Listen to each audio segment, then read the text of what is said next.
Vous aimez ce podcast ? Soutenez-le grâce à l'option Acast Supporter. C'est vous qui choisissez combien vous donnez et à quelle fréquence. Cliquez simplement sur le lien dans la description du podcast pour le soutenir dès à présent. Bonjour à tous, je suis Johan Crochet, journaliste et podcasteur, et je vous souhaite la bienvenue pour un nouvel épisode de Prolongation. Prolongation est un podcast d'entretien où je rencontre des acteurs du football pour vous faire découvrir et pour décoder leur métier. L'idée est de donner des clés pour mieux comprendre le football avec ceux qui le font. Vous aurez accès à des entretiens avec des entraîneurs, des joueurs, des préparateurs, des recruteurs, des formateurs et même des spécialistes de la nutrition et du sommeil. Une seule règle, on prend le temps, on écoute les invités et on réfléchit tous ensemble. D'ailleurs, si vous avez apprécié l'épisode à venir ou que vous avez apprécié les précédents, je vous encourage à mettre les 5 étoiles et laisser un commentaire sur Apple Podcast pour faire découvrir Prolongation au plus grand nombre. Aujourd'hui, je reçois Ryan Mouhib, cofondateur de l'application Foodsider, le LinkedIn du football. Avec lui, nous avons évoqué la genèse du projet de l'application Foodsider, le déroulement d'une journée de détection et les conseils offerts aux jeunes footballeurs. Nous sommes également revenus sur les essais décrochés dans plusieurs clubs professionnels par plusieurs participants aux journées de détection, leur retour d'expérience avec notamment un invité supplémentaire dans ce podcast, ainsi que les grandes lignes du projet. Voilà pour le résumé, il est temps maintenant de laisser la place à cette conversation avec Ryan Mouhib. Bonjour Ryan Mouhib et bienvenue dans le podcast Prolongation. Bonjour Johan. Alors dans ce podcast, Ryan, on commence toujours par la même question. Est-ce que tu peux nous raconter un match qui t'a marqué ? Ça peut être par un résultat brut, ça peut être par une émotion particulière, ça peut être enfant, adolescent, adulte, au stade, devant la télé. Les possibilités sont assez nombreuses et tu peux même en donner 2 si tu en as 2 qui t'ont plus marqué que d'autres. Eh bien, effectivement, en fait, il y en a plusieurs, mais si je dois vraiment m'arrêter sur 2, pour moi, il y a eu quand Ronaldo, donc R9 Phénoméno, est arrivé à Barcelone. Ok. Pour moi, ça a été vraiment, j'ai été vraiment surpris et étonné de voir un robot. Donc, pour moi, c'était vraiment une machine qui était au-dessus de tout le monde au niveau de sa technique, au niveau de sa vitesse, au niveau, vraiment au niveau de toutes ses qualités footballistiques. J'ai trouvé que vraiment, à cette époque-là, il était au-dessus vraiment de tout le monde. Donc, pour moi, quand il est arrivé à Barcelone, je me rappelle très bien, il est arrivé, je crois, son premier match, c'était la Super Coupe. Et il est arrivé, il a fait son coup du foulard, il a dribblé, il avait tout fait justement sur ce match-là. Donc, ça m'avait donné envie justement de suivre Barcelone par la suite. Et ensuite, il y a eu aussi Ronaldinho, quand il est arrivé au PSG. J'étais encore étudiant à l'époque et j'avais vu ses premiers matchs au café. Et grâce ou à cause de lui, j'ai dû prendre l'abonnement Canal+ pour justement pouvoir suivre tous ces matchs. Donc, voilà. Donc il y a une grosse influence brésilienne quand même. Oui, complètement. Et parce que voilà, c'est la magie, c'est les choses faites à l'instinct qui sont pas, j'allais dire, limite, on les apprend pas en centre de formation, on les apprend dans la rue. Et c'est ce football-là que j'aime en fait. Est-ce que tu as encore la même magie aujourd'hui avec les joueurs brésiliens ? J'allais dire même dans le football mondial, il y en a beaucoup moins. Pour moi, Neymar était encore dans cet état d'esprit-là. Peu importe ce que disent les gens et peut-être avec toutes les blessures qu'il a eues, mais voilà, c'est encore un des magiciens effectivement où on ne s'attend pas aux gestes qu'il peut faire sur un match, sur une action. Donc effectivement, il y en a encore quelques-uns, mais si je dois en retenir un aujourd'hui, c'est Neymar. C'est marrant parce que la disparition un peu progressive de ce type de profil est souvent à mettre, à juxtaposer avec la disparition du football de rue. Alors, pas disparition totale, mais il y en a de moins en moins pour en avoir parlé avec des gens, alors en Europe principalement, mais même en Italie, aux Pays-Bas, qui étaient des pays où on jouait dans la rue toute l'année, avant même de faire ses devoirs, etc., sur des playgrounds, sur des terrains vagues, dans les champs, sur juste un bout de bitume dans les rues, etc., devant l'église en Italie. Ça se perd clairement parce qu'il y a aussi d'autres activités. Les jeunes ne sont pas forcément attirés par les mêmes choses qu'il y a 10, 15, 20 ans, comme nous, on pouvait l'être d'ailleurs. Mais c'est vrai qu'on note quand même cette disparition quand même progressive des très gros dribbleurs. Moi, j'aime dire que, pour reprendre un Brésilien, tu vois, que moi j'aime beaucoup et qui est passé par un club que j'ai beaucoup suivi, c'est Anthony, qui est passé par l'Ajax. Et en fait, lui, tu sais, il y a des gens qui se moquaient un peu de ses gestes techniques superflus, qui ne servaient pas à grand-chose, l'espèce de roulette là, qu'il fait sur lui-même, etc. Bien sûr que dans l'esprit, ça ne sert pas à grand-chose.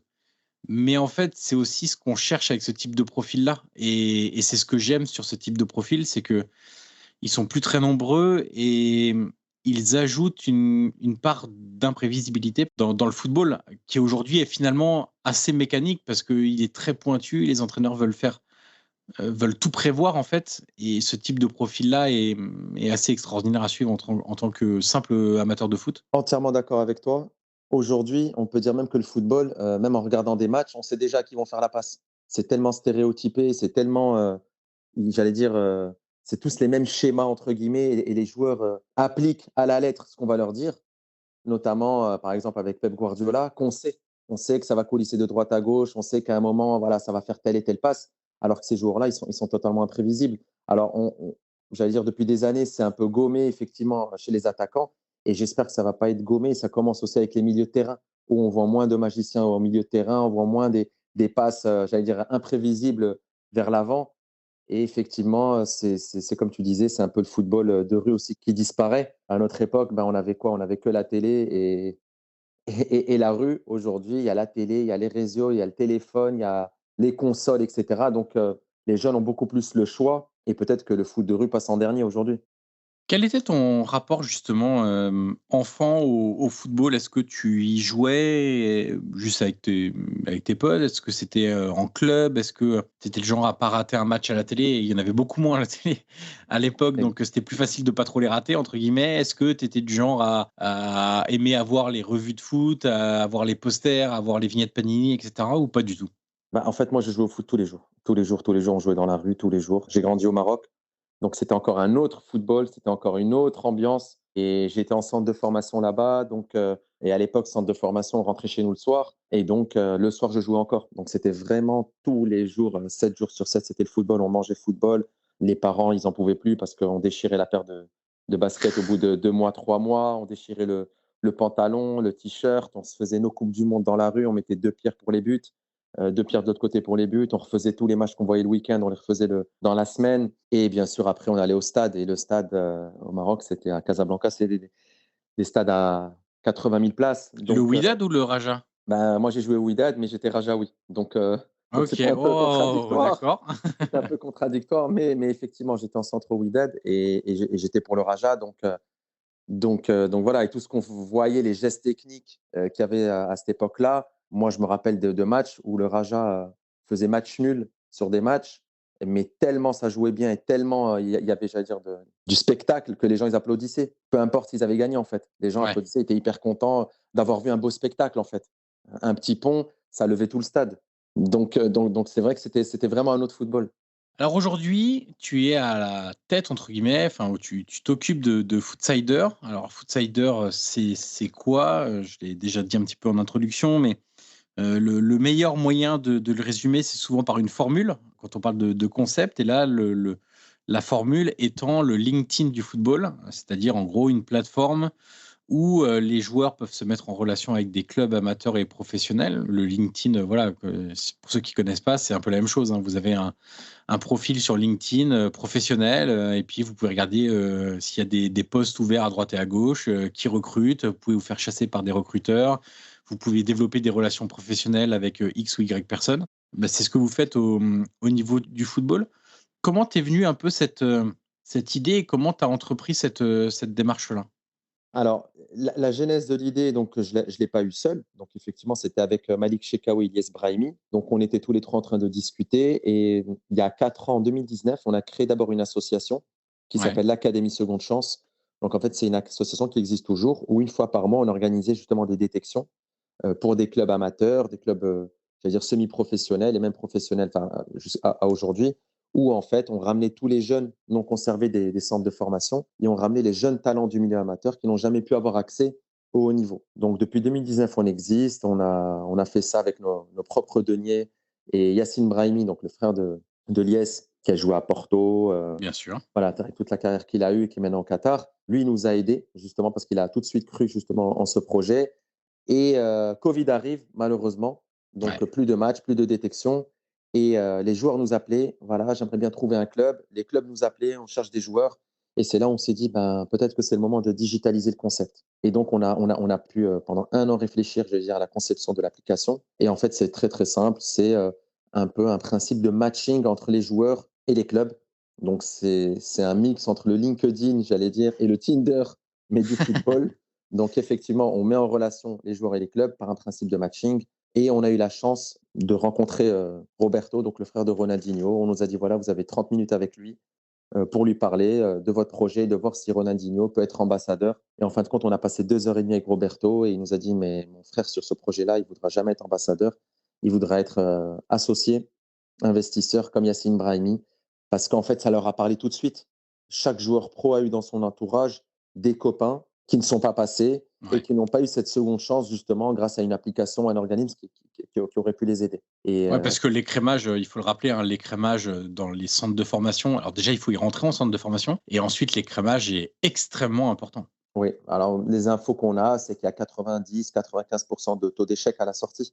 Ouais. Donc, il y a voilà, beaucoup de monde pour très, très peu d'élus. Et donc, on a développé cette app. On l'a lancée en janvier 2023, le lancement officiel. Aujourd'hui, on a un peu plus de 80 000 joueurs. Et principalement, aujourd'hui, voilà, l'application, elle met en relation les joueurs et les clubs amateurs. Donc, pour nous, j'allais dire, c'est la base. C'est vraiment l'amateur. Donc, c'est 90%, j'allais dire, de nos valeurs, entre guillemets, parce que le but, c'est aussi de contribuer au développement du football amateur. Mais bien sûr, il y a cette passerelle-là aussi des jeunes joueurs amateurs qui veulent jouer en U17 NAS, U19 NAS et qui veulent aussi essayer peut-être d'intégrer des clubs pro. D'un point de vue didactique, pour les jeunes joueurs qui nous écoutent et qui connaissent pas encore l'application, qu'est-ce que je dois faire si je suis un jeune joueur et que je m'inscris sur Footsider? Quels éléments je dois mettre en avant pour ou utiliser en tout cas pour donner envie au club alors amateur ou professionnel, hein, de me regarder? Alors, je vais prendre 2 exemples.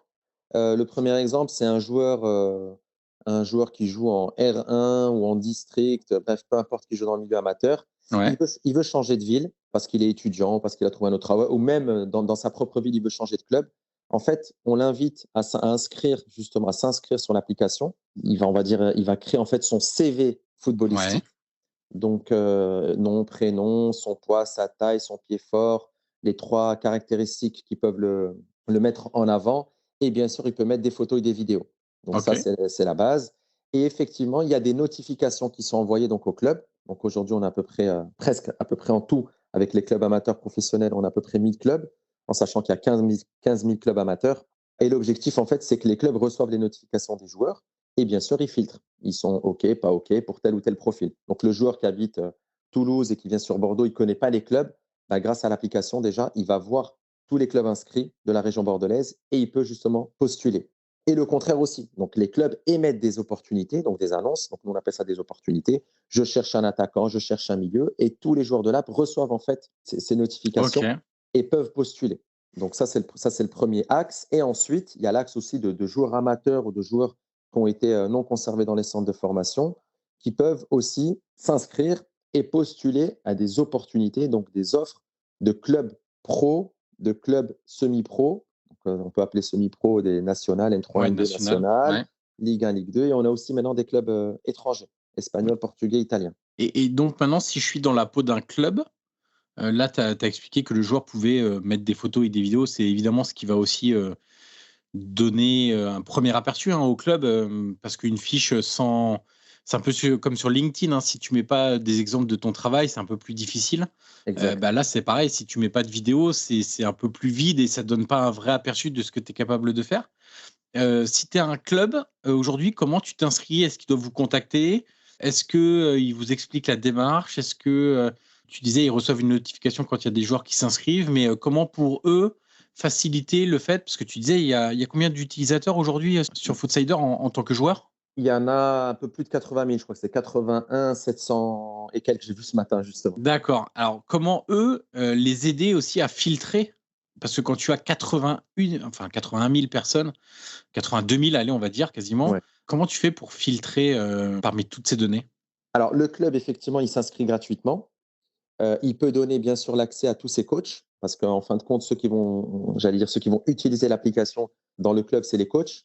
Et les coachs, il y a une sorte de, comment on appelle ça, de profilage. Donc, OK. c'est-à-dire qu'ils peuvent dire, moi, je cherche un attaquant sur la région toulousaine, qui a entre 17 et 19 ans, où son pied fort est, c'est le pied droit, par exemple. Et en fait, en faisant ce profilage-là, donc c'est comme une sorte d'algorithme, ben, quand il valide, il a tous les joueurs qui ont entre 16, 17, 18 ans, qui habitent sur la région toulousaine et qui sont attaquants et qui jouent du pied droit, entre guillemets. On leur facilite un peu, j'allais dire, le fait de filtrer et d'avoir, entre guillemets, les meilleurs profils. Un des axes qui est important, je trouve, c'est ne pas rester dans le digital, mais aussi être présent dans l'IRL, comme on dit, donc dans la vraie vie, comme on Ouais. l'appelle. Vous avez notamment ces journées de détection, ces Scouting Day, qui sont pour moi très intéressants.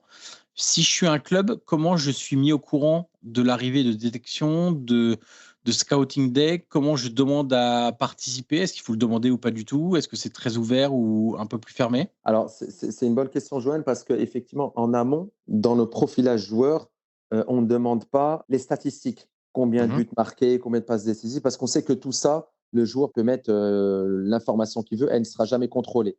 Donc, en fin de compte, on demande les informations les plus basiques et les plus simples, entre guillemets, les plus pertinentes, mais la vérité, elle va se faire sur le terrain. Elle va se faire sur le terrain et il y a plusieurs options. Donc, par exemple, mardi dernier, on a organisé, il y a un club ici sur Bordeaux, le SAM, qui nous a demandé un match amical. Et donc, nous, on a émis l'opportunité donc, aux joueurs. On a dit qu'il y a un club sur la région bordelaise qui cherche un match amical pour son équipe, par exemple, senior. On l'a émis parce que voilà, c'était à 3-4 jours, j'allais dire, en amont. Et nous, en fait, on a filtré pour eux. Donc, il y a cet accompagnement aussi vis-à-vis des clubs où nous, on a ramené à peu près 17 joueurs ce soir-là. Donc là, OK. c'était un match amical que le club voulait. Après, le club peut demander des essais rapidement pour un, deux, trois joueurs. Et ensuite, il y a effectivement le principe de Scouting Day. Donc, le Scouting Day, ça, c'est des événements qu'on organise deux, trois fois dans l'année. Je vais prendre des exemples qu'on a déjà effectués. Donc, on a fait deux Scouting Day en février et en juin l'année dernière, enfin cette année, pardon, 2023. C'était pour les clubs pro. Donc, on a eu à peu près 45 clubs professionnels qui sont venus. Et avant de ramener les 100 joueurs à peu près qu'on a invités sur ces Scouting Day, on a fait des présélections. Mmh. Donc, on a vu des joueurs sur différentes villes. On a vu à peu près, parce qu'on en avait à peu près 200 par ville, on en a vu à peu près 1400, 1500 joueurs. Voilà, donc c'est un travail assez lourd, mais on ne veut pas y déroger parce que pour nous, c'est très, très important de voir d'abord les joueurs et d'apporter, entre guillemets, les meilleurs profils. Et en fonctionnant comme ça, bah, on a été très contents parce que sur les deux Scouting Day qu'on a vus, il y a deux joueurs qui ont signé en club pro. Donc sur 100 joueurs, il y a eu 8-9 essais, mais il y en a eu deux qui ont signé. Un qui a signé au PFC et un qui a signé à Bologne, donc en Ouais. Serie A. Et c'est des joueurs qui viennent du milieu amateur. Donc cette passerelle-là, elle a vraiment fonctionné. Et là, fin octobre, début novembre, on va organiser un gros Scouting Day pour les clubs amateurs. Donc ça aussi, ça va être très, très important.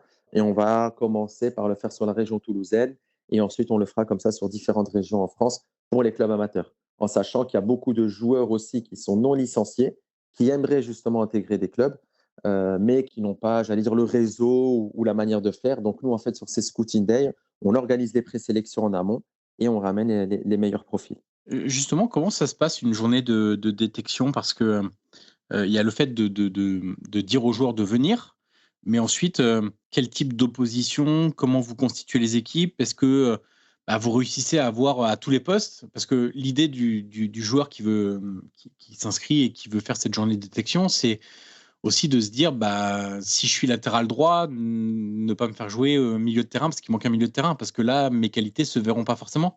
Comment réussir à avoir, le même nombre à peu près de joueurs par poste? Comment, sont accompagnés les joueurs aussi? Est-ce qu'il y a un coach d'équipe qui leur présente ce qu'ils peuvent faire, comment le faire, et cetera? Est-ce qu'il y a un staff? Je sais pas, comment c'est organisé? On se met des nœuds dans la tête par rapport à cette problématique-là. Et on a Guillaume et Samy, donc ils sont responsables club et responsables joueurs. Et effectivement, sur les présélections, donc ils essayent d'homogénéiser, j'allais dire, les effectifs et on essaye de ramener par Scouting Day. Donc, par exemple, sur un Scouting Day, on va faire par catégorie. Donc, on va OK. ramener, en fonction des demandes des clubs, on va ramener, par exemple, les 22-25 ans le matin à 9 heures. Donc, on en ramène à peu près 4 équipes. Donc, ça fait à peu près 40-50 joueurs. 3 heures après, on ramène les 18-22 ans. Et ensuite, par exemple, on ramène les 15-18 ans. Voilà, donc en OK. fait, c'est des catégories. Donc, déjà par rapport aux catégories d'âge. Et après, effectivement, vu qu'il y a 4 équipes, donc ça fait, on va dire, 4 joueurs par poste. Et ensuite, l'écrémage, il se fait justement par les recruteurs qui sont là, donc de clubs, qui disent, ben voilà, nous, on préfère lui, lui, lui ou lui. Ou des fois, même les recruteurs nous disent, ben non, en fait, je préfère que ce joueur soit dans telle autre équipe. Voilà. Il y a aussi les clubs pro, des fois, qui vont nous dire, ce joueur, il est milieu, ben moi, je veux le voir latéral. Ou ce joueur, il est attaquant, moi, je veux le voir milieu. Et en fin de compte, voilà, j'allais dire, à la demande des recruteurs, des clubs, parce que des fois, ils veulent voir aussi l'attitude du joueur. Ce n'est pas forcément sur ses qualités, mais c'est aussi l'attitude. Donc ça aussi, c'est hyper important. Et ils veulent voir comment il va évoluer sur un autre poste. Et un jeune en journée de détection, il peut faire plusieurs matchs. Par exemple, je te dis une bêtise, mais je suis recruteur du club X. Oui. Je suis un club professionnel et sur le premier match, il y a je sais pas, je te dis une bêtise, le milieu de terrain devant la défense que j'ai vu, je me dis il y a des bons trucs, il y a d'autres un peu moins bien. J'aimerais bien le revoir dans la journée quand même. Est-ce que vous êtes en capacité de le faire rejoindre un autre match ou est-ce qu'à ce moment-là, il faut lui dire prenez-le en essai dans votre club et vous aurez toute la latitude pour évaluer ses qualités techniques, ses prédispositions physiques, mentales, etc. Généralement, sur les clubs pro, enfin même les clubs amateurs, les recruteurs, sur les 4 équipes qu'on ramène, donc il y a 2-3 matchs, leur choix, il est vite fixé. Sincèrement, voilà, alors il est vite fixé pour aller faire un essai. Oui, bien sûr. Voilà, donc pour aller faire un essai. Donc, mais voilà, non, ils ne demandent généralement pas de le revoir. C'est-à-dire sur 2-3 matchs, ça y est, ils sont fixés, ils savent le joueur, s'il a les aptitudes, s'il a le niveau ou pas, pour venir. Le petit jeune, par exemple, Benjamin qui a signé à Bologne, ben, lui, sur son premier match, c'est une anecdote. Hein, il a joué avec le short qui tombait. Donc, il tombait un peu ras les fesses. Et il y a un recruteur allemand de Leipzig qui m'a dit, tu vois, lui, c'est un très bon joueur, mais je ne le prendrai pas dans mon équipe. Je lui dis pourquoi? Il m'a dit, ben, juste sa nonchalance et son body language, pour moi, je pense qu'il va me créer des problèmes dans le club avec les jeunes. Parce que short qui tombe, voilà, il avait déjà des préjugés. Donc, Ok. on lui a parlé à la mi-temps et le jeune, en fait, n'était même pas au courant. Il a dit, mais moi, on m'a jamais dit ça. Donc, moi, mon short, il tombe. Voilà, c'est ma manière d'être comme ça, mais je ne savais pas que ça pouvait me porter préjudice. Il a serré son short. Il est reparti à la mi-temps. Il a fait ses 2 matchs et 3 clubs italiens l'ont contacté. Il a fait Ouais. 3 essais. Il a fait Torino, Bologne et la Regina. Comme quoi, le moindre détail, mais ça c'est vrai, hein, c'est pour ça que là je parle plus du milieu professionnel pour le coup, mais c'est pour ça que les recruteurs aiment bien arriver aussi avant l'échauffement sur les matchs quand ils vont en live observer des joueurs, parce que ça permet de voir aussi beaucoup de choses. Le comportement, comment tu t'entraînes, les relations avec les autres, le sérieux que tu peux mettre dans l'échauffement. Et c'est pour ça qu'ils observent aussi, par exemple, quand un joueur est remplacé, comment il se comporte, vis-à-vis du joueur qui le remplace, vis-à-vis de l'entraîneur qui a fait un choix. Vis-à-vis éventuellement de supporters qui peuvent le siffler ou l'applaudir. Évidemment, dans la part de recrutement, il y a évidemment, c'est logique, hein, une très grande part qui est allouée à la qualité de l'athlète, du sportif, mais il y a aussi ce qu'on voit un peu moins, ou en tout cas ce que les joueurs pensent qu'on voit moins, mais qui est tout l'aspect body language, comportement, attitude, etc., qui est aussi important. Et je me demandais une autre chose, justement, quand tu disais généralement, les recruteurs, ils ont un avis assez clair et définitif au bout d'un match. Est-ce qu'un jeune qui n'a pas eu de touche, entre guillemets, après un premier scouting day peut se réinscrire pour un deuxième? Oui, oui, oui, complètement. C'est illimité, il peut s'inscrire, il peut postuler à toutes les opportunités. Et pour venir à ton anecdote, on a une anecdote par rapport à ce que tu disais. Nous, on a un recruteur de l'Atlético Madrid qui est venu. Le scouting day commençait à 9 heures, il arrive à 8 heures moins quart. Et on lui a dit: «Mais vous êtes trompé monsieur, c'est à 9 heures.» Il a dit: «Mais non, la détection pour moi, elle commence à 8 heures moins quart.» On lui a dit: «Comment ça?» Il a dit: «Moi, je veux voir, qui arrive en retard, qui arrive à l'heure, qui serre la main, comment il se change dans les vestiaires, comment il se prépare, comment il arrive sur le terrain, comment il s'échauffe, comment il parle à ses collègues.» Et effectivement, tu as totalement raison dans ce que tu disais, c'est qu'aujourd'hui, les recruteurs, et je pense que maintenant, même dans les clubs amateurs, parce qu'on l'a constaté, voilà, c'est tout ce qu'il y a autour du joueur et c'est pas que le savoir-faire, c'est aussi le savoir-être. Ça, Ouais. c'est hyper important. C'est vraiment le savoir-être, son comportement, et qui est devenu maintenant primordial. Après, c'est pas une vérité absolue, entre guillemets, puisque j'avais déjà raconté dans un épisode précédent cette anecdote. Moi, j'avais regardé un match au Danemark il y a quelques mois, parce qu'on m'avait demandé de regarder un joueur en particulier. Et ce joueur, lors d'un match, était ultra nerveux. Il avait moins de 10 matchs professionnels, hein, donc c'était vraiment ses débuts. Extrêmement nerveux, beaucoup de fautes un peu bêtes, alors qui peuvent être parfois juste de l'envie un peu trop présente et qui te font faire un peu de bêtises ou mettre un peu trop d'agressivité ou te jeter un peu bêtement dans les duels, etc. Mais lui, on sentait qu'il n'y avait pas que ça, quoi. On sentait qu'il y avait vraiment une très grande nervosité qu'il avait du mal à canaliser. Et il était passé un peu à côté de son match et il avait été remplacé, je ne me rappelle plus à quelle minute, mais je pense aller dans les 25 dernières minutes, si je me rappelle bien.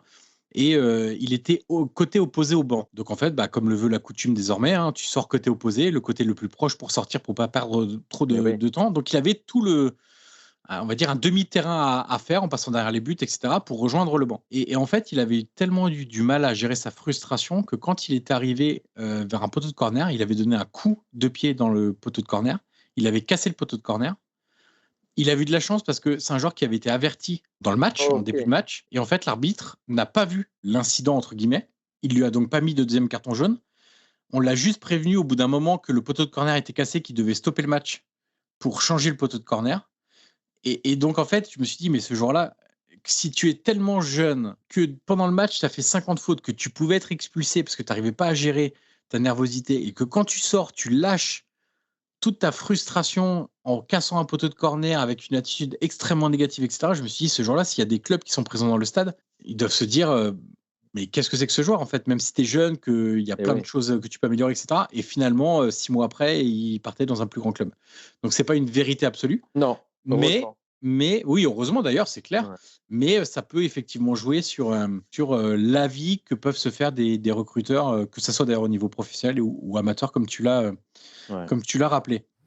Je vous propose désormais d'écouter une petite pastille sonore. J'ai pu échanger avec Benjamin Hidaro, qui a découvert l'application Footsider alors qu'il évoluait au club de Mérignac dans le sud-ouest. Lui qui a connu d'ailleurs le centre de formation des Girondins de Bordeaux sans pouvoir aller jusqu'au bout du processus de formation et qui, à travers une journée de détection organisée par l'application Footsider, a pu décrocher plusieurs essais dans des clubs italiens lorsqu'il s'est fait repérer sur cette fameuse journée de détection. Il a par la suite choisi le club de Bologne, un club italien qui évolue en Serie A, et aujourd'hui Benjamin Hidaro évolue avec la Primavera, donc le plus haut niveau des jeunes en Italie, les U19, et je vous propose d'écouter donc ce que Benjamin a à nous dire sur son expérience autour de l'application Footsider.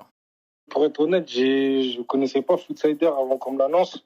C'est mon coach. Et en fait, Ryan, il a parlé de cette éventuelle détection de Footsider à Paris, à mon coach. Il avait besoin d'un milieu. Et mon coach, il est venu me voir, il m'a dit, pour une opportunité. Et voilà, c'est comme ça que j'ai connu Footsider. Tout simplement, moi, j'étais un peu stressé avant la détection. Mais au fil du temps, ça s'est bien passé. En plus, les joueurs, ils m'ont mis à l'aise, etc. On a fait 3 mi-temps de 30 minutes. Et dans le jeu, je me sentais bien, j'ai apporté à l'équipe. Et ouais, c'était cool, hein, c'était une bonne expérience. Mais en fait, moi, je jouais avec un peu mon pantalon baissé. Je jouais un peu avec mon pantalon baissé. Et Ryan, il est venu me parler, il m'a dit, remonte ton pantalon. Il y a certains clubs, tout ça, qui sont fortement intéressés par toi, tout ça, etc. Mais qui voient cette nonchalance un peu de toi, etc. Rectifie ça. Et c'est à ce moment-là où j'ai su qu'il y avait plusieurs clubs qui s'intéressaient à moi, à la mi-temps. Et on m'a dit que j'avais loupé que des grands clubs et tout à cause de ça. Mais à la fin de la détection, il y a des agents, etc., même des agents du Portugal qui sont venus me voir, m'appeler, etc. Ils avaient déjà mon numéro alors que je les connaissais pas, je les avais pas vus. Dès la fin de la détection, Rien m'avait demandé si j'avais un passeport, et si mon passeport il était valide déjà. Je m'étais déjà donné des idées comme quoi ouais, j'avais fait des bonnes choses. J'ai choisi Bologne parce que c'est eux qui me proposaient le meilleur projet. Et en plus, c'était le club où j'ai été le plus performant en réalité. La structure, etc., ça m'a aidé. C'était vraiment cool, ouais, j'ai bien aimé. Ouais. C'est vraiment un tremplin pour moi. Ça a été vraiment un tremplin pour moi, Footsider. Même si je connaissais pas, j'ai eu cette chance et je l'ai saisie. Je réfléchissais en même temps sur les Scouting Day, parce que là, on est très franco-français. Alors, sur l'organisation, hein. Je ne parle pas des clubs, parce que vous avez des clubs étrangers qui viennent. La France, c'est un des 2 plus gros pays exportateurs de joueurs au monde, avec le Brésil. Ouais. Il y a une énorme densité. Il n'y a évidemment pas de place pour tout le monde. Donc, les centres de formation qui privilégient un peu l'excellence, parfois la maturité footballistique d'un joueur, d'un jeune, elle peut arriver plus tard. Certains peuvent aussi passer entre les mailles du filet, hein. Certains sont pas conservés et puis ils rejoignent un autre centre de formation et puis ça marche tout de suite. On ne sait pas forcément toujours pourquoi. Mais la France est un pays très exportateur. Il y a le Brésil aussi. Est-ce qu'on peut imaginer de répliquer le modèle Footsider à l'étranger sur des scouting day? Alors, je vais prendre le Brésil parce que c'est un des pays où il y a la plus grosse densité aussi de jeunes joueurs, mais je dis une bêtise, hein, Italie, pays que je connais bien, Angleterre, Espagne, un peu partout en fait, en Afrique aussi. Tu parlais du Maroc tout à l'heure, là où tu as été en centre de formation, pourquoi pas au Maroc, en Tunisie, je sais pas, au Ghana. On connaît l'académie Right to Dream, qui n'est plus une simple académie d'ailleurs aujourd'hui, mais qui a démarré au Ghana. Au Nigeria, il y a beaucoup de talents. Au Japon, c'est un vrai pays de foot.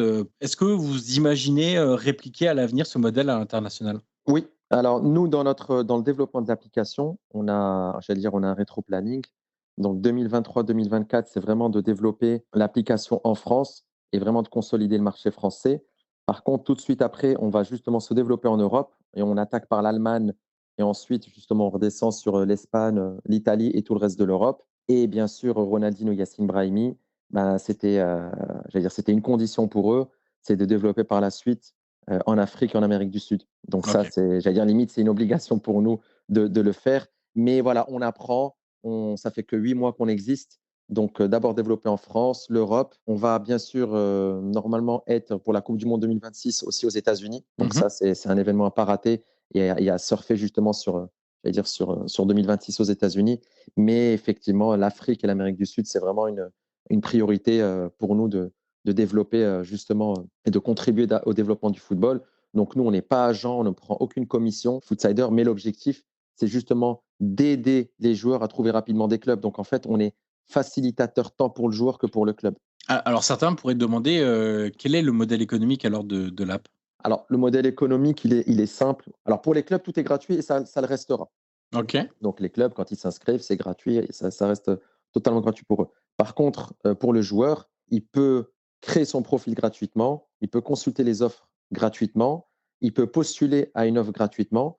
Ce qu'on a mis de payant, donc l'abonnement ProStar, donc le premium, c'est juste à terme, lorsqu'il va pouvoir postuler de manière illimitée dans les clubs par rapport à du vidéo contenu qu'on a mis, qu'on va mettre justement, qui sera payant. Voilà, c'est les deux points. Par contre, pour participer au Scouting Day, aux présélections, il y a aucun problème, c'est totalement gratuit. Est-ce que vous recueillez des impressions, des avis auprès des clubs sur l'application, justement, sur les journées de détection, ce qui est bien fait évidemment, ce qui peut être amélioré à la fois sur le côté digital, donc l'app, parce que finalement ça s'est vachement démocratisé, le digital sur tous les aspects du scouting, de la data, de la vidéo. Alors je ne veux pas dire qu'il y en a beaucoup, mais il y a quand même pas mal d'acteurs qui existent au niveau professionnel.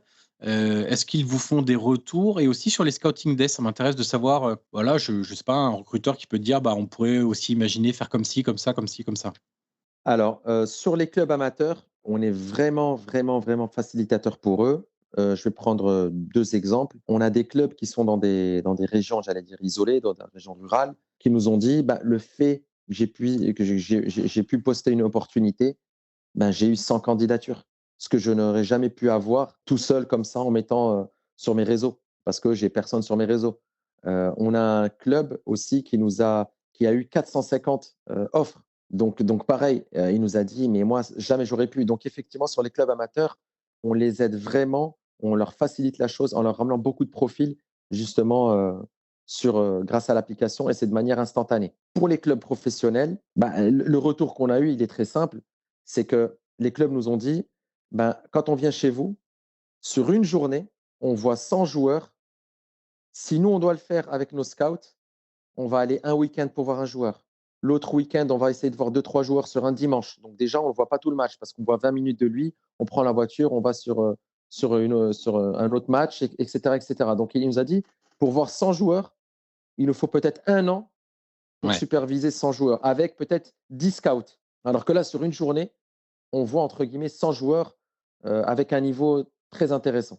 Il y a un autre aspect qui m'intéresse parce qu'il y a la mise en relation qui est évidente, il y a l'organisation qui est évidente. Et tu parlais tout à l'heure des joueurs qui ont obtenu des essais, au-delà même de ceux qui ont déjà signé un contrat pro, mais au moins obtenir des essais dans des clubs pro. Pour des jeunes qui ont été en centre de formation, certains, il y a des codes qu'ils retrouvent quand ils font un essai. Pour ceux qui n'ont jamais été en centre de formation professionnelle, c'est un monde un petit peu nouveau. Est-ce que vos fondateurs, Ronaldinho ou Brahimi, s'impliquent auprès des jeunes qui vont aller effectuer des essais? Tu me dis, il y en avait une dizaine, je crois, qui ont fait un Oui, essai lors du dernier Scouting Day, 9, là. ouais. Est-ce qu'ils se sont impliqués auprès de ces 9 joueurs pour leur dire, voilà ce qu'il faut faire de bien? Alors, ça ne veut pas dire que c'est une garantie et qu'il faut tout prendre à la lettre, hein, mais au moins donner quelques conseils sur un club professionnel s'attend à voir ça, ça, ça, ça, ça, ça, ça.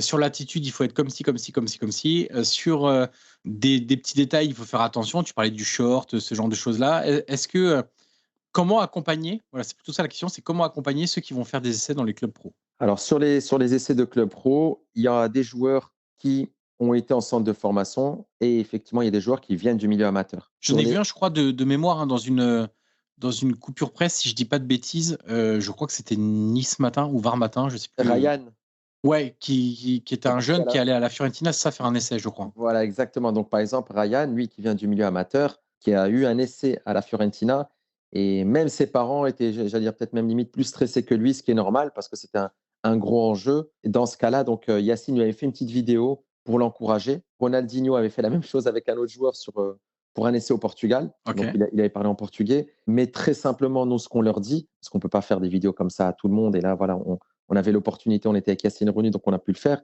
Mais effectivement, ce qu'on préconise aux joueurs, bah déjà, c'est que ça va être très dur, qu'il va arriver, qu'il va y avoir beaucoup de concurrents, entre guillemets, parce que nous, quand ils invitent un joueur, ils invitent deux, trois autres joueurs. Bien Donc, sûr. ils mettent tout le monde en concurrence. On leur explique aussi d'apprendre 10, 15 mots, 15 phrases. Par exemple, pour Ryan en italien, bonjour, je m'appelle Ryan. Il y a aussi ça vient. Voilà, c'est les mots, j'allais dire, classiques du Ouais, les football. mots-clés sur le terrain, quoi. Voilà, Attention derrière, t'es voilà, libre. Ouais. exactement. Donne-moi la balle, faut te retourner, etc. et tout. Donc ça, pour nous, c'est la base. Et après, effectivement, et ça, j'allais dire, c'est ce qu'on doit travailler avec eux. C'est pour ça qu'on a les vidéos tutos. C'est tout ce qui est préparation mentale, qui pour nous est importante parce qu'effectivement, le joueur, quand il arrive là-bas, bah, il n'a pas ses repères, la nourriture, le stress d'être dans un club, entre guillemets, dans un grand club. Il y a juste eu pour Benjamin, donc, qui est parti à Bologne, qui lui, franchement, n'avait aucun stress. Je pense qu'il était prêt mentalement. Il Ok. était vraiment prêt mentalement. Moi, je lui ai envoyé un SMS d'encouragement quand il est parti et il m'a répondu, il m'a dit: «Sache que je ne reviendrai plus». Donc, donc ça voulait tout dire, c'est qu'il était vraiment déterminé voilà, dans sa tête et effectivement, il a fait ses 3 essais, Torino, Regina, Bologne et il a choisi Bologne. Quelle relation vous avez avec les parents? Alors, aussi bien au niveau amateur que pro, hein, enfin, quand pardon, les jeunes vont en essai en pro ou en essai amateur, quelle relation vous avez avec les parents? Parce que, alors, quand c'est en pro, il y a des enjeux derrière, clairement. C'est pas toujours très sain et c'est pas toujours de la faute de la famille, ce qu'il faut toujours expliquer. Hein. C'est aussi un système qui est fait comme ça. Ouais. Système sociétal hein, et système footballistique d'ailleurs. Et au niveau amateur, il y a peut-être moins d'enjeux d'argent, mais il peut y avoir quand même des enjeux importants au niveau perso. Comment vous gérez ça avec les parents? Si vous le gérez, j'allais dire au quotidien, peut-être pas, mais ponctuellement, ça peut être sur des journées de détection où ils peuvent être présents ou... Alors, sur les joueurs, généralement, quand ils sont majeurs, on n'a pas forcément de relation avec les parents. Ok, Bien sûr, il y a quelques joueurs qui sont toujours accompagnés par leurs parents. On échange avec eux. Et ça, c'est justement le rôle de Samy et de Guillaume qui échangent avec les parents, surtout d'un point de vue projet. Voilà, l'objectif, que ce soit le club amateur ou le club professionnel, si les parents on vient échanger avec les parents, c'est de leur expliquer le projet. Quel est le projet pour votre fils? Sur un club amateur, s'il doit même changer de ville, c'est quoi le projet? Ah, le club va lui trouver aussi du travail. Ah, en partant à tel club, dans telle ville, il y a l'université. Donc voilà, mhm, tout ça, on essaye de les accompagner sur cette partie-là. Pour les joueurs professionnels, pareil, on essaye de les conseiller, mais après, effectivement, notre rôle s'arrête au moment où, alors, on les conseille sur la préparation, j'allais dire, du fiston quand il arrive au club, Mais après, effectivement, comme on n'est pas agent, on n'est pas intermédiaire, on leur explique que voilà, s'ils doivent parler à des agents, ça serait bien d'en avoir deux, trois pour justement échanger et après faire le meilleur choix pour le fiston. Mais on leur dit toujours, même si vous voyez un agent, pensez projet. Ne pensez pas juste à aujourd'hui, la signature. Quel est le projet pour le fiston et est-ce que l'agent ou le conseiller voilà, est en adéquation avec ce projet-là? Il y a un jeune qui a signé, donc on l'a dit au PFC, Benjamin, donc à Bologne. On a parlé de Ryan et de son essai La Oui, Fiorentina. Est-ce que vous avez alors je ne vais pas dire d'objectif, mais en tout cas, est-ce que vous avez une idée sur l'évolution du nombre de jeunes qui pourraient effectuer des essais dans les clubs professionnels? Là, on va se concentrer sur le volet professionnel. oui. Selon tout ce que vous avez vu déjà et l'expérience que vous avez emmagasinée sur les différentes journées de détection et les retours des clubs, est-ce que ça vous donne une idée plus précise de combien j'allais dire de gamins, c'est pas forcément des Ouais. gamins, de jeunes joueurs peuvent être redirigés vers des clubs pro? Sur les clubs pro, pour moi, pour ma part, il y a plusieurs visions parce que la vision du club espagnol, du recruteur du club espagnol est différente que celle du club français, qui est différente de celle du club italien. Moi, j'oublierai jamais voilà, les recruteurs espagnols. Eux, par exemple, quand ils arrivent, ils disent, moi, je veux voir comment le joueur évolue 10 secondes avant qu'il ait la balle et 10 secondes après qu'il ait la balle. Moi, c'est ça que je regarde. C'est ce que dit le recruteur espagnol, généralement. Mmh. Il dit, moi, je veux voir comment il se comporte. Enfin, les recruteurs italiens, ils vont chercher quelqu'un qui va être peut-être plus prêt physiquement. Et eux, ils Mmh. vont dire, nous, on va lui travailler la tactique. Donc, s'il est Mmh. prêt physiquement, techniquement, on sait que, par exemple, nous, aujourd'hui, on a plus, alors sur nos 2 Scouting Day qu'on a fait, on a plus eu des clubs italiens intéressés. Il y a eu des clubs espagnols, il y a eu des clubs français, il y a eu des clubs allemands. Mais j'allais dire, allez, 50% sur ces 4 pays, 50%, c'est les clubs italiens. Mais Donc, c'est je me permets de te couper, mais ouais, c'est, vu que je travaille sur l'Italie et en fait, ils sont à la recherche de profils, qu'ils n'arrivent pas à former chez eux. Souvent, ils regardent la France avec des yeux d'amour, oui, parce qu'ils disent, «Vous avez une typologie très large de joueurs que vous êtes en capacité de former». Nous, en Italie, on n'a pas cette étendue de profils et ils disent autre chose. Ils disent: «Nous, ce qu'on aime dans la formation française, c'est que vous formez des potentiels grands joueurs avec beaucoup de qualités technico-physiques, tandis que nous, on forme des grands professionnels». Alors, la vision est un peu en train d'évoluer parce qu'au fur et à mesure, l'Italie rattrape aussi un petit peu son retard, hein, même s'il y a encore beaucoup oui, de travail à faire. Mais voilà, ils disent, nous, on sait que les jeunes qu'on forme chez nous, donc en Italie, on aura, j'exagère un peu, mais quasiment zéro problème de comportement sur le professionnalisme, sur la ponctualité, parce qu'on les a matraqués avec ça.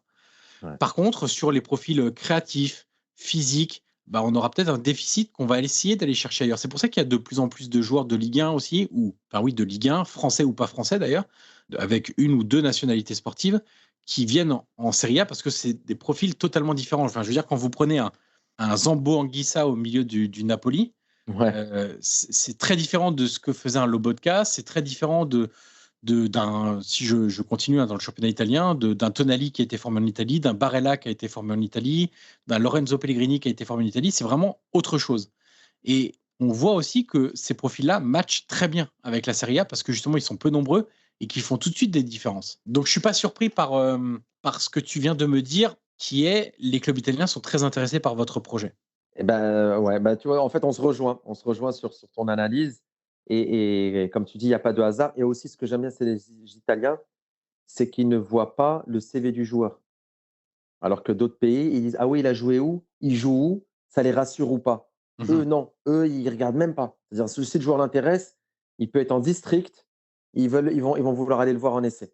Peu importe, vraiment. Et ça pour moi, voilà, c'est intéressant aussi parce qu'ils ne jugent pas sur le CV entre guillemets. Ils ont pas à être rassurés. Alors qu'il y en a Et, d'autres, ils vont dire: «Ah oui, il a joué là. Ah mais il a joué. Ah mais il sort de centre de formation. Ah ouais, c'est pas mal».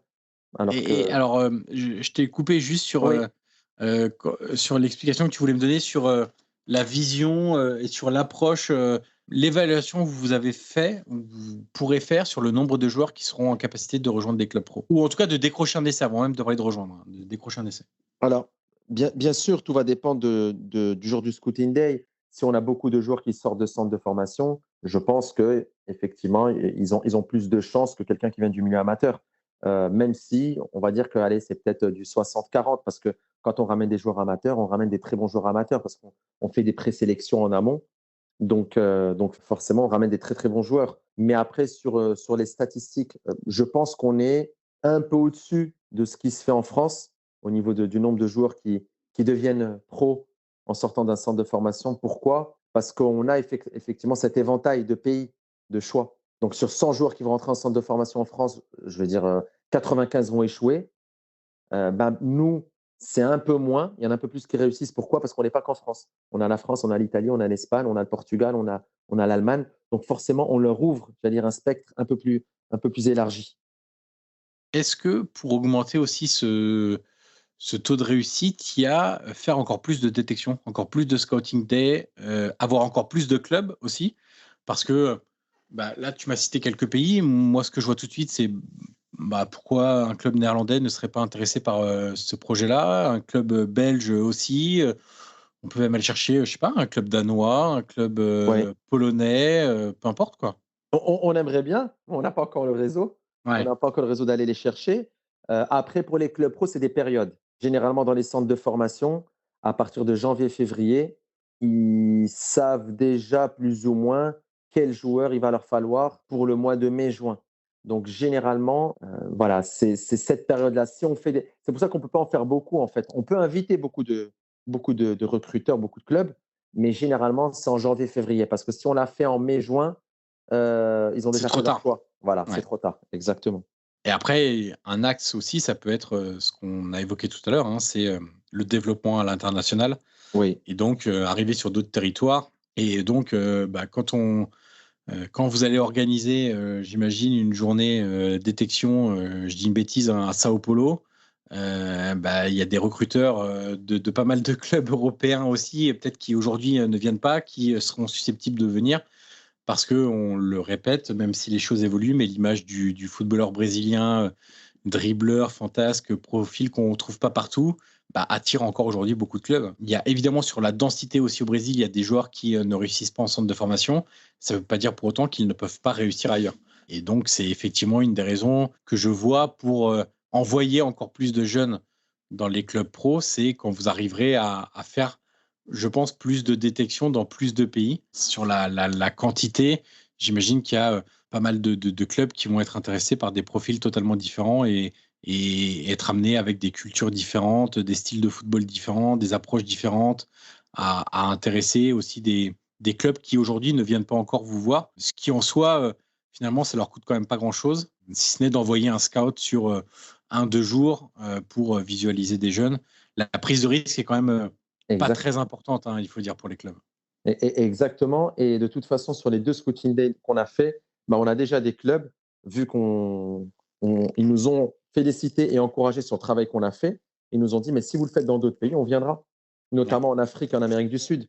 Et on est parti, on avait fait une détection, nous, à l'époque, avec l'Académie Seconde Chance au Brésil. Et on a rencontré des gens à Rio et à Sao Paulo, et on avait rencontré des recruteurs de Santos. Ils nous ont dit quelque chose de très simple. Ils nous ont dit: «Mais si vous venez ici, vous allez cartonner». Et on lui dit: «Pourquoi?» Il a dit: «Déjà, nous, on est 220 millions d'habitants». Il dit: «Et quand on fait une détection, on ramène 1000 joueurs. Nous, il nous en faut 20. Mais sur les 1000, il y en a 200 qui sont aussi bons que les 20. Mais on ne peut Ouais. pas les prendre». Il dit: «Donc, ils sont perdus. Ils repartent dans leur favela, ils repartent dans leur club et ils reviennent à une autre détection. Mais vu qu'on en prend que un peu par rapport à tout le nombre qu'il y a, ils se perdent en fait». Je voulais te poser une question sur. Ouais. Je rencontre pas mal de gens du foot, plutôt axés, on va dire, dirigeants, scouts aussi, ou même agents d'ailleurs, qui estiment que l'avenir du football se trouve en Afrique. Il y a un exemple très important et l'épisode avec Laurent Colette que vous pouvez retrouver sur le podcast est un exemple avec Ouais. cette fameuse académie Right to Dream. Enfin, je dis académie, maintenant il faut parler de groupe ou d'entité. Ouais. Mais avec leur académie au Ghana, en tout cas, quand on voit aussi la profondeur qu'a le Nigeria en ce moment, qui est, je crois, j'espère ne pas dire de bêtises, mais je crois que c'est le pays le plus peuplé d'Afrique. J'espère ne pas dire une bêtise, je vais vérifier une fois que je l'aurai dit. En tout cas, c'est un des pays les plus peuplés d'Afrique. Voilà, c'est ça. Quand on voit leur profondeur sur les lignes d'attaque, c'est colossal. Je veux dire, il y a très peu de pays, même européens, qui ont une telle densité de joueurs de grands talents et des jeunes joueurs en plus, hein, parce que tout le monde parle d'Osimhen, mais il y en a beaucoup d'autres qui poussent derrière. Est-ce que toi aussi, tu estimes, alors là, on a parlé de l'Afrique centrale, on va dire. Sur l'Afrique du Nord, on voit moins de choses actuellement, je trouve. Moins de jeunes qui émergent. Quel regard tu portes sur le continent africain comme avenir du football mondial? Il y a une vraie question sur la densité, déjà l'amour du continent de manière générale, hein, pour le football, et ensuite sur la densité de jeunes joueurs qui peuvent émerger de ces pays-là. Je te rejoins parce que de toute façon, en Afrique, c'est le sport national et ils ont que ça entre guillemets. Donc beaucoup de jeunes jouent au foot. Yassine Brahimi, donc voilà, comme on avait dit, c'est une de ces conditions de développer rapidement en Afrique pour 2 points. Autant pour sortir les jeunes pépites et les aider, mais aussi pour combattre les faux intermédiaires et les faux agents. Donc ça aussi, c'est un point très important. Je vais peut-être utiliser un mot fort, mais c'est peut-être un peu l'esclavage moderne de dire ah oui, tu me donnes 10 000 $, je vais envoyer ton fils en Italie, en Espagne, en Allemagne. Il y va, le pauvre, et il se retrouve dans un camp de réfugiés. Il n'a même pas de club, il n'a rien. Donc ça, effectivement, avec Footsider, on veut vraiment contribuer au développement, j'allais dire, du football africain et combattre un peu j'allais dire, ces mauvais intermédiaires, ces faux intermédiaires. Mais pour la densité, je suis entièrement d'accord avec toi parce on travaille avec des collaborateurs qui sont dans pas mal de pays. Au Congo, Kinshasa, pareil, il nous dit, mais il y a une densité énorme. Nigeria, Ghana, on n'en parle même pas, eux, ça fait depuis des décennies. Et pour revenir au Maghreb, bon, il y a le Maroc qui travaille très bien depuis ces dernières années avec l'Académie Mohamed VI, Oui. où ils vont tout de suite aller piocher, justement, identifier les jeunes dans les quartiers. Ils font beaucoup de détections dans les quartiers, voilà, dans différentes villes pour aller identifier les bons profils. Mais effectivement, le Maghreb et même l'Afrique en général, moi, personnellement, je reste persuadé qu'il y a, de toute façon, on le voit, hein, des très grands joueurs il y en a beaucoup qui viennent d'Afrique. Alors peut-être, il manque aussi en Afrique peut-être beaucoup de formation. De structure, ouais. Voilà, moi, j'étais allé au Maroc un jour avec un recruteur de club pro. Il m'a dit, tu vois, que ce soit dans la rue ou parce qu'on a fait la tournée de club pro, il m'a dit, avant 12 ans, vous êtes beaucoup plus fort que les joueurs européens. Il m'a dit, mais vraiment. Il m'a dit, techniquement, la vivacité, voilà, tout le jeu. Il m'a dit, mais après 12 ans, on vous perd parce que vous n'avez pas de formation. Donc, c'est pour ça qu'effectivement, comme tu disais, quand il y a des académies qui arrivent, qui s'implantent en Afrique, qui travaillent bien, qui bossent bien, bah forcément, ils ont le vivier, donc ils vont en sortir du talent. Ils vont en sortir des joueurs. Et petite précision, le Nigeria est bien le pays le plus peuplé d'Afrique. Heureusement pour moi, avec plus de 200 millions d'habitants d'ailleurs, hein. Ouais, c'est fou. Et puis pour reprendre la liste de la sélection, il y a quand même des joueurs offensivement, Osimhen, Chukwueze qui est aujourd'hui à Milan, Ouais. Iheanacho qui est à Leicester, Moses Simon qui est à Nantes, Lookman qui est à l'Atalanta, Gift Orban qui est une des grosses promesses du football mondial. Vous avez Terem Moffi qui est à Nice. Vous en avez d'autres qui sont en première ligue encore. Cyril Dessers qui est aux Rangers. Enfin, il y a vraiment une très grosse densité de joueurs au Nigeria, mais dans d'autres pays aussi d'ailleurs. Ouais, des vrais attaquants. On arrive au bout de l'entretien, Ryan. Et la dernière question est toujours la même pour tous mes invités. Qui aimerais-tu entendre dans ce podcast dans les prochaines semaines? Est-ce que tu as un nom, ou deux, pourquoi pas d'ailleurs, à me soumettre en recommandation d'invité? Alors oui, il y a une personne, je pense, qui peut être très intéressante et ça fait un peu lien par rapport à ce qu'on disait avec Footsider pour les jeunes. On parlait que quand ils partaient en Europe, quand ils partaient dans des clubs, pardon, il manquait peut-être de prépa mentale. Donc moi, si j'ai quelqu'un à recommander, j'aimerais bien entendre, c'est vraiment Amaury Delerue, qui a été arbitre de Ligue 1, que je connais, hein, que je connais. Donc, mais effectivement, j'aimerais bien creuser avec lui un peu cette partie-là de prépa mentale. Il s'est reconverti justement sur de la prépa mentale depuis qu'il n'est plus arbitre de Ligue 1. Il est entraîneur d'équipe universitaire féminine de Bordeaux. Et avec le peu de moyens qu'il a et les joueuses qu'il a, il vient d'être encore pour la seconde fois champion d'Europe universitaire. Donc, je pense que la prépa mentale y est pour quelque chose. Je pense qu'il y a quelque chose en secret qu'Amaury doit faire pour faire ça. Là, je sais qu'il a la Coupe du Monde universitaire en Chine en octobre-novembre. Et voilà, j'aimerais bien l'écouter sur cette partie-là de prépa mentale. Est-ce que tu en as un deuxième au cas où? Un deuxième, il peut y avoir Yassine Brahimi ou Ronaldinho, peut-être, s'ils sont dispo. Je pense qu'avec plaisir, ils pourront venir échanger avec toi. Il faut juste qu'ils soient disponibles. Mais avec grand plaisir, je pense qu'ils pourraient échanger avec toi. Eh ben, écoute, ça me fait des belles invitations à lancer. Je te remercie, Ryan Mouy, pour ta disponibilité, pour ton temps. Je rappelle donc l'application Footsider. Alors, je précise tout de suite, il n'y a pas de rémunération, je le fais bien volontiers. Vous le savez, dans mes podcasts, il n'y a pas d'échange commercial, de publicité, ce genre de choses-là. J'invite qui j'ai envie d'inviter. Donc ça, c'est une vraie liberté de pouvoir le faire. Et j'étais assez séduit par l'application Footsider et surtout sur le côté un peu... en France, on a une telle... densité de jeunes qui repartent des centres de formation sans contrat et qui, pour beaucoup, ont beaucoup de qualités de footballeurs, que réussir à leur offrir une alternative pour éventuellement croire à nouveau à cette possibilité, à ce rêve, appelons-le comme on veut, de devenir footballeur. Dans un premier temps, si c'est amateur, c'est amateur, mais il y a des amateurs qui deviennent professionnels à tout âge, d'ailleurs. Ouais. Donc c'est vraiment quelque chose qui m'intéresse. Donc bravo pour ça. Je vais suivre évidemment l'évolution. Le développement international m'intéresse beaucoup. Donc bonne continuation à vous et puis à très vite. Merci beaucoup, Johan. Et voilà, c'est terminé. Merci d'avoir écouté cette conversation. Le podcast Prolongation est disponible sur l'ensemble des plateformes audio comme Apple Podcast, Google Podcast, Spotify et Deezer. N'hésitez pas à mettre les 5 étoiles sur Apple Podcast si vous avez apprécié le contenu de cette interview. C'est une étape très utile pour faire découvrir ce podcast au grand public. Vous pouvez également me suivre sur les réseaux sociaux et tous les liens sont dans la description de cet épisode. Je vous dis à très vite pour une nouvelle conversation autour du foot.